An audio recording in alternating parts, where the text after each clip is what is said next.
Because, I mean, just think about building something like that. Really awesome. But you know, these things they're so impressive that you don't even look at them. Like it's hard. I didn't even realize like that one's. There's one that's all good parts. Like what's this? Chicken, I don't know. Eggs.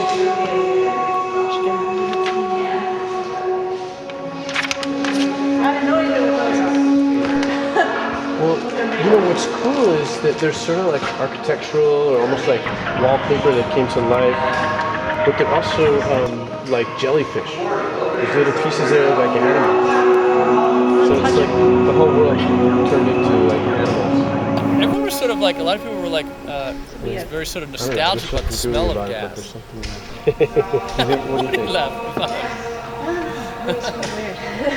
I'm gonna touch it. About the smell of gas. As kids, a lot of like, I'm sure a lot of people like Fred Marchand's father, like. I mean, do you think it's solid or is it The wiggly? gas they called the station. He never had really. I think it's solid. There's like Lux, the gas station. She was like 20. She was like Yeah, I know. Can you imagine trying to make gas? Is the ocean really live? We don't live by the ocean. I know. So a lot of people did, like Patricia Smith, like had these memories of like her father, like this African American New Jersey, just driving these big cars, big in the car, like that was something. Then there are also things about like what do you do about in the face of this, you know? A lot of it was about this thing. Like I kept sort of steering toward this, like the unseen, like that there's all this stuff that's just unseen and unspoken. Like, that all the oil is sort of like under the surface and not seen. That's why it's a very different tragedy and stuff. In some ways, and how poetry actually deals with that. That it, poetry deals with the subconscious realm and what is unspoken, what is unsaid. And it seems like the perfect realm for poetry to go into. Actually, is into this sort of thing that the people can't see. Tolman has, which isn't one of his poems we were talking about. It's like great to the every breed. How it's just like everywhere. It's just like you don't even think about it because it's like it's just part of who we are. Like gasoline is like that. It's like It's the water, we're the fish.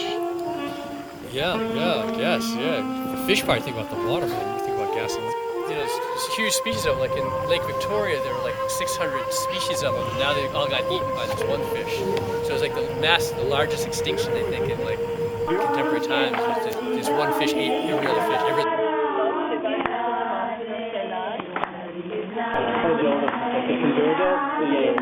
Where all the currents mixed together, and there's this map the size of Texas of plastic.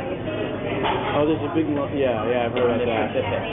All this refuse. It's just because of the way the currents work in the Pacific going around and around, it all just congregates right here. And there's these little old plastic fragments that are like, split off from everything else. They're just weathered over the years called nurdle.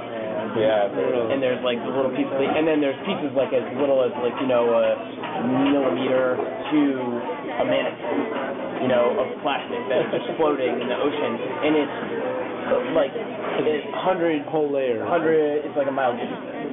It's not just like on the surface, there's some plastic bags. It's like a mile deep and it's as big as Texas. Yeah, of plastic.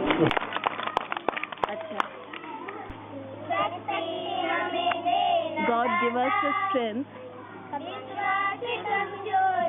so that our faith never falters. Much have we traveled through lands of gold, and many goodly kingdoms seen, where many western isles been, and something. That's not very good. What is that? That was on last hearing Homer's something. Was that like Wordsworth or something? Probably. You should really cut all of these. There's this great moment. My grandmother and her sister were in their 90s, and I took them on a little ride in Napa Valley, in California, where they grew up, at least where they were young. I had them both in the car. We're driving through this little narrow road across a bridge across a creek. The creek flying air and right over the car. And both my grandmother and sister Sarah and Olive. Olive. Olive was my grandmother, and they just had this beatific look on their faces, and they just were speechless. And then they both together in unison started reciting William Coon Bryant's Ode to a Waterfowl. Really? Yeah. It's all about the heron, rising up into the dawn sky from the breaks along the edge of the creek. But it was spontaneous. They just looked at each other with this little 90-year-old grin on their face, and they were wiggly. I think it's solid.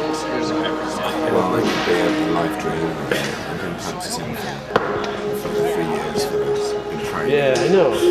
Can you imagine trying to make one? Stuff like that. Stopping my car on the motorway, running out, picking up the stone, pretending it's a toad, not throwing it inside, but carefully placing it onto the door. So you think you might be ready? I think I'm ready.